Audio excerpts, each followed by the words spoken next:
Listen carefully. Because the first attack never looks like an attack. It looks like a warning, a joke, a casual story told with a shrug. And by the time you notice it, your name has already been touched by dirty hands. This is how predators work in human society. They don't rush your body, they rush your reputation. Because if they can poison the way people see you, they don't have to defeat you in front of witnesses. They defeat you in private, inside other people's minds. They plant doubt like a virus. They say, I don't know, something feels off about him. They say, just be careful. They say, I heard, and then they smile like they did you a favor. Understand the chess move. When they attack your reputation first, they are removing your allies before they ever face you. They are draining your authority before you speak. They are cutting your support lines so that when the real confrontation comes, you are already standing alone. And here's the brutal truth. Most people don't investigate. They absorb. They don't verify. They vibe. They don't ask for proof. They follow the tone of the room. So the enemy doesn't need facts. They need repetition. They need suggestion. They need the right whisper in the right ear at the right time. This is why weak men lose without a fight. They show up thinking it's about strength, but it was always about perception. Your reputation is your shadow in the minds of others. If someone controls your shadow, they control the distance people keep from you, the trust you receive, the opportunities you touch. So you will stop being naive. You will stop acting surprised. From this moment, you will treat reputation like territory, because the war begins there. Why reputation is your real currency. Reputation is not a nice to have. It is not decoration. It is your currency in a world where people buy confidence before they buy truth. When you walk into a room, nobody sees your intentions first. They see your label. They see the story attached to your name, and that story decides how they treat you before you earn a single second. This is why reputation is power. It travels ahead of you like an invisible bodyguard or an invisible assassin. It opens doors while you're still outside, or it locks them while you're still smiling. And here's the part that stings. It doesn't have to be accurate. It only has to be believed. Humans are social animals. They don't want to figure you out. They want to know what everyone else thinks about you. They outsource judgment. They copy the room. They call it wisdom. It is laziness dressed as morality. So when someone damages your reputation, they are not attacking your past. They are stealing your future. Because once people feel uncertain about you, they become cautious. Once they become cautious, they become distant. Once they become distant, you become easier to isolate. And isolation is where they finish you. This is why Machiavelli understood appearances as reality's twin. Not because truth doesn't matter, but because perception decides who gets the microphone, who gets the benefit of doubt, who gets patience, who gets forgiveness. Your reputation determines how many mistakes you're allowed to make. A respected man can be misunderstood and still be trusted. A disliked man can be truthful and still be doubted. That is the game, and you will learn to play it without begging for approval. You will stop trying to be liked. Liking is fragile, respect is structural. Build respect and you can survive storms. Build liking and one rumor can erase you. So understand what you're protecting. You're not protecting ego. You're protecting leverage. You're protecting the version of you that exists in other people's minds, because that version negotiates on your behalf when you're not in the room. The anatomy of a smear campaign. A smear campaign is rarely loud. It's surgical. It hides behind politeness. It wears the mask of concern. They don't say, I want to destroy him. They say, I just hope he's okay. They don't accuse you directly. They imply. They ask questions with poisoned edges. Is he always like that? Did you notice how he talks? I'm not judging, but... And that's the trick. Implication is cheaper than proof. It doesn't have to stand up in court. It only has to stand up in a hallway. They use half-truths because half-truths feel familiar. They take a real moment, then attach a false meaning to it. They screenshot without context.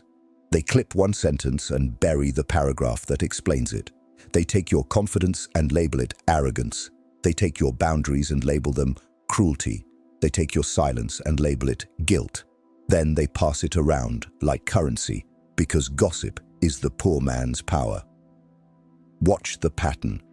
First, they target the soft ears, people who don't think, they feel, people who love drama because it makes them forget their own emptiness. Then they target the moral types, the ones who want to be seen as good.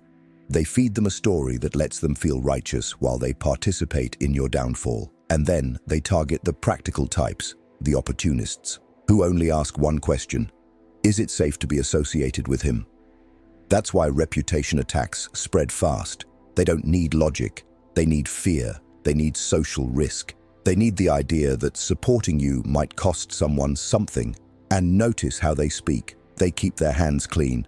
They say, I'm not saying it's true, but they say it anyway. They say, I could be wrong, but they repeat it anyway. Because the goal isn't truth. The goal is stain. A stain doesn't have to be proven. It only has to be noticed. So from now on, you stop thinking like a victim. You start thinking like a strategist. If you can recognize the anatomy of the smear, you can recognize the enemy before they ever step into the light. The weakness. They're targeting. They are not targeting your reputation because they care about justice. They're targeting it because they want to control your behavior. The real weapon is not the rumor.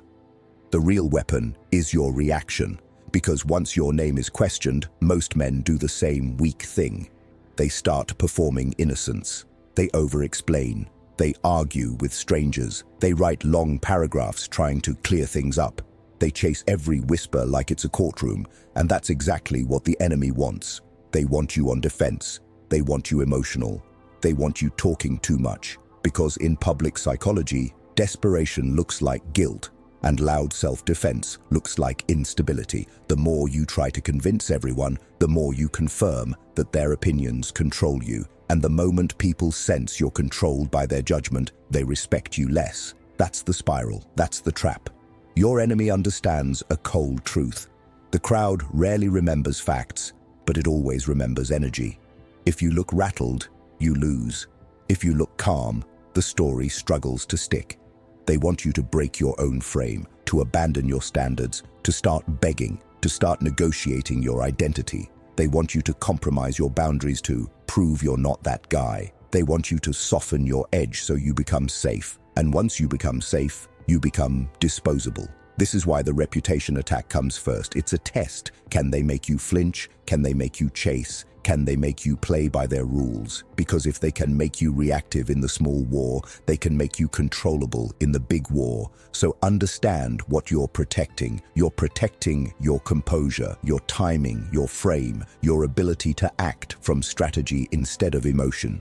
And you will stop giving your enemies the gift of a messy response. You will stop handing them screenshots of your anger. You will stop creating evidence of your insecurity. Calm is not weakness. Calm is command. When your name is attacked, you don't sprint into the noise. You don't fight shadows with your bare hands. You step back. You observe. You measure who repeats it, who enjoys it, who benefits from it. Because a reputation attack is also a spotlight. It reveals the parasites, and if you're smart, you'll use that revelation to become untouchable. Control the narrative, not the argument. Here is the Machiavellian mistake most men make. They try to win an argument when the real battlefield is the narrative. Arguments are for equals. Narratives are for rulers. If you enter every debate, you accept their frame.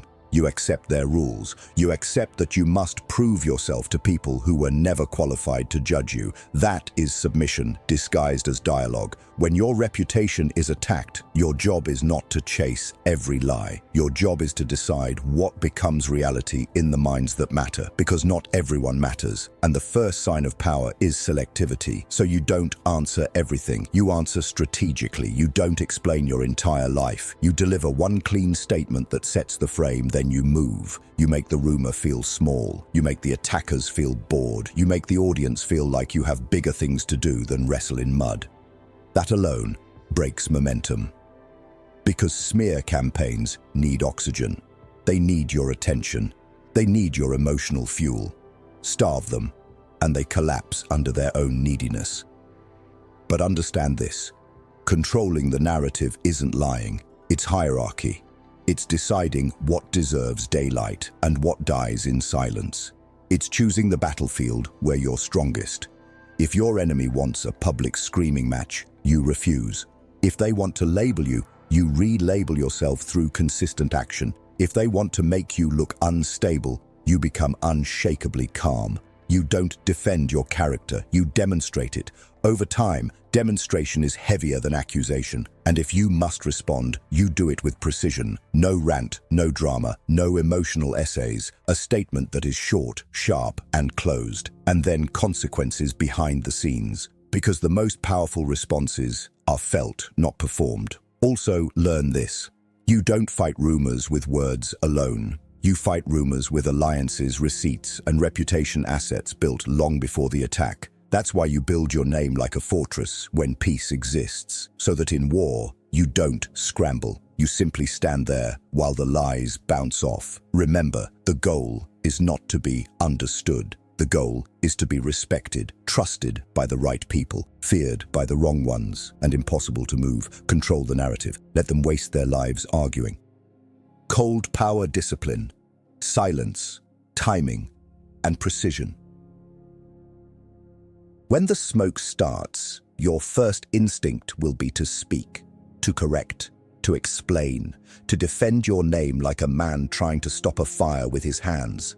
And that instinct is exactly what makes you controllable. Cold power is the opposite. Cold power is discipline under provocation. It is knowing that silence, when used correctly, is not absence. It is pressure. Most people panic in silence. They fill it with assumptions. They project their fear onto it. And if your enemy is spreading noise, your silence becomes contrast. Contrast creates doubt about them. But listen, silence is not hiding. Silence is timing. There's a difference between being quiet because you're afraid and being quiet because you're measuring where the knife actually came from.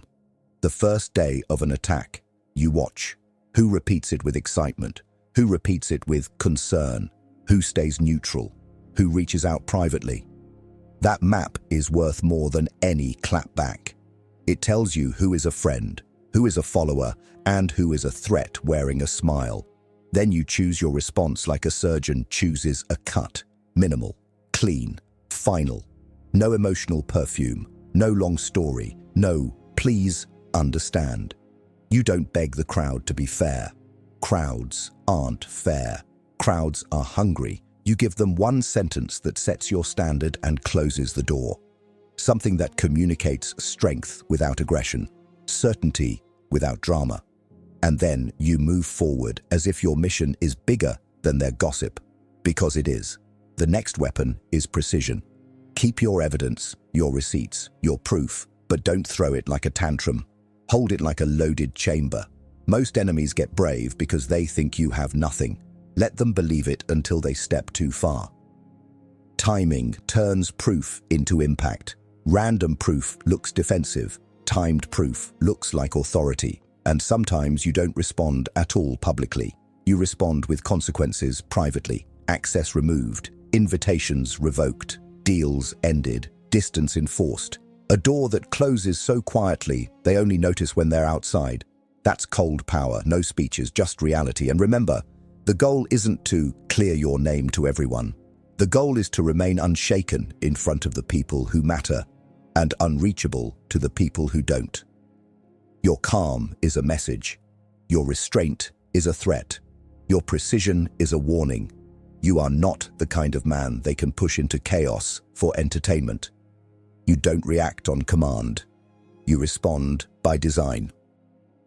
Build a reputation that can't be moved. If you only start protecting your reputation after the attack, you are already late. The fortress is built in peacetime. In war, you only test it. So you will stop living like your name is a casual thing, and you will start building it like an asset that compounds. The first brick is consistency. People trust patterns more than promises. A man who is steady becomes difficult to reinterpret. If your behavior is clean, repeatable, and predictable in its principles, then lies struggle to stick because they collide with everyone's memory of you. This is why discipline is reputation insurance. The second brick is boundaries. Weak men try to be available to everyone. Strong men are available to standards. When you say no quickly, when you don't over-explain, when you don't tolerate disrespect to keep peace, you teach people how to treat you, and that lesson becomes your shield. The third brick is receipts. Proof of character, not just proof of events. Save messages. Document agreements. Keep things professional. Not because you're paranoid, but because the world rewards the prepared. The man with receipts doesn't argue. He ends discussions. The fourth brick is alignment. Be careful who stands beside you. Reputation is contagious. People judge you by your circle because they assume you share values. So you will stop collecting friends like trophies. You will build a circle like a board of directors. Quiet, competent, loyal, and not addicted to drama. Because drama is the gateway drug to betrayal. The fifth brick is public standards. Not loud virtue, not performance. Standards. Show up on time. Keep your word. Pay what you owe. Speak with control. Move with purpose. When your standards are visible, accusations look like desperation. And here is a brutal truth. Your reputation isn't only what people say about you. It is also what they cannot imagine you doing. The goal is to become a man whose character creates disbelief in the lie. Not because you are perfect, but because you are consistent. Finally, understand that reputation is not built by trying to be nice. Nice is flexible. It bends under pressure. Reputation is built by being reliable, principled, and slightly difficult to access. People respect what feels earned. They trust what has structure. They defend what has proven itself over time. So build the structure. Make your name heavy. Make it costly to accuse you without proof. Make it socially risky to smear you because the people around you have seen too much excellence to believe cheap stories. That is how you become untouchable before the war even starts. Turn attacks into proof of status. When they come for your reputation, don't miss the signal inside the noise. Nobody wastes poison on a man who is irrelevant. People don't campaign against the invisible. They campaign against the rising. The moment your name starts carrying weight, weak men feel threatened and insecure people feel exposed. Your existence becomes a mirror that shows them what they are not, so they try to crack the mirror. Understand this and you stop taking it personally. You start taking it strategically. The attack itself is proof that you have presence, and presence is what men without substance cannot tolerate. Here is the move. You do not act hurt. You do not act surprised. You act occupied. You act composed. You act like your life is moving forward with or without their permission. That energy flips the script. It makes the attacker look obsessed, and you look important. The public may not know the details, but it knows hierarchy. It senses who is chasing and who is being chased. If you look like you're chasing, you bleed status. If you look like you're being chased and you remain calm, your status hardens. Keep your chin level, keep your results louder. Calm is not passivity. Calm is control. You take the attack and refine your image with it. If they say you're cold, become colder, with discipline and results. If they say you're arrogant, become quieter and more effective, letting outcomes speak. If they say you're dangerous, become impeccably professional and untouchably consistent. So dangerous starts to sound like powerful. This is how you convert labels into leverage. You don't argue with their words. You outgrow their frame until their language becomes a compliment they didn't intend. And remember, most reputation attacks are bait. They want your emotional reaction because it creates content. It creates screenshots. It creates a story they can sell. Refuse to feed the machine. Let them talk while you build. Let them whisper while you win. Nothing humiliates a smear campaign like your continued progress. Success is not just revenge. It is evidence that the story is weak. One more rule: reward loyalty quietly and handle betrayal cleanly. When someone stands with you, acknowledge them with calm respect. When someone tries to stain you, don't stage a spectacle. Remove their access, end the deal, close the door. The audience learns the lesson without you teaching it. You are not a man people can attack for free. Over time, the same people who listen to the rumor start watching you more closely because your stability makes the rumor look childish.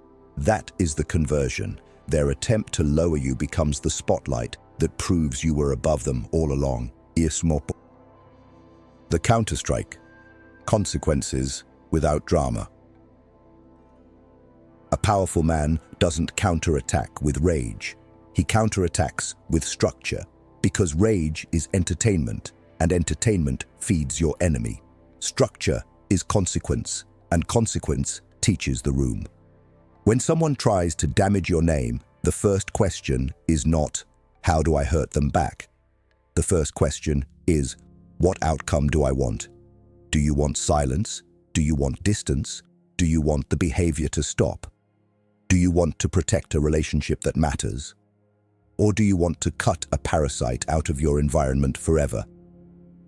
Decide the objective, then act like a strategist, not a wounded animal. Most people counterstrike publicly because they crave vindication, but public fights are messy. They create equal footing. They turn you into a character in their story. Machiavellian power is different. You make them a footnote in yours. You respond in ways that are boring to spectators, but painful to the offender. Access is currency. Remove it. You don't argue with someone who is poisoning the room. You quietly stop giving them a seat at your table. No more invitations, no more favors, no more insider information, no more warmth. The temperature drops, and they learn that attacking your name costs them opportunity. That is consequence. If the attack is inside an organization, you go formal. You document. You keep records. You speak to the right authority with clean language and proof. You don't perform emotion, you present facts. Emotional complaints get dismissed. Clean evidence forces action. If the attack is social, you don't chase it through every mouth. You identify the source, then you set a boundary that can be felt. You confront only if it serves the objective, and if you do it once, calmly, directly, without giving them a stage. One sentence, one line. Do not attach my name to your stories again. Then you leave. Because the more you talk, the more they negotiate. Your brevity signals that the door is not open for debate. And if someone insists on crossing the line again, you escalate without raising your voice. You remove them from your life. You cut them from projects. You block access. You make it clear to your circle, quietly, that you will not coexist with disloyalty. Notice the difference. You're not punishing. You're enforcing standards. That framing keeps you clean. It keeps your reputation strong. People respect a man who has rules, even if they fear them. And sometimes the counterstrike is pure patience, because rumor makers burn through credibility fast when you refuse to act like a guilty man. Let them overplay their hand. Let them become louder, more desperate, more dramatic. Over time, the room starts asking, why is he so obsessed? And obsession is a confession of inferiority. Your calm turns their aggression into self-exposure. That's the highest form of revenge. They destroy themselves while you remain disciplined. So understand the law. The goal is not to win the argument. The goal is to make future attacks feel expensive. And when your enemies learn that your name is guarded by consequences, not emotions, they stop testing you, not because they suddenly respect you, because they finally fear the cost. Become untouchable. Now you understand the final truth. The man who cannot be controlled by reputation is the man who cannot be controlled at all, because reputation attacks only work on men who need approval to breathe, on men who panic when the crowd looks away, on men who confuse being understood with being safe. You are leaving that weakness behind. From this moment, you stop living like your name belongs to other people. You stop handing strangers the pen to write your story. You become untouchable by doing one thing relentlessly. You build a life so disciplined, so aligned, so forward-moving that noise cannot compete with evidence. When they whisper, you don't sprint to the whispers. You keep your pace. When they point, you don't flinch. You keep your posture. When they question you, you don't beg to be believed. You let your standards answer for you. Because the strongest men don't beg for a clean image. They live in a way that makes stains slide off. And yes, some people will still try. They'll try because they're jealous, because they're bored, because they need enemies to feel alive. Let them. Your job is not to stop every mouth. Your job is to control your access, your circle, your receipts, your timing, and your frame. Your job is to make your calm unmistakable, your boundaries unbreakable, and your consequences predictable. Because predictability is what makes people careful around you. When your reactions are emotional, people gamble. When your standards are firm, people calculate. And that calculation is respect. Remember this: a reputation is not just what people think. It is what people dare to do around you. When you are untouchable, people think twice before repeating a rumor because they sense that you are not a safe target. They sense you won't scream, but you will act. They sense you won't chase, but you will remember. They sense you won't negotiate your dignity for comfort. And that is the point. You are not building a life to be applauded. You are building a life to be unmovable. So the next time you feel the old urge to explain yourself, pause. Ask yourself, is this response strategic or is it emotional?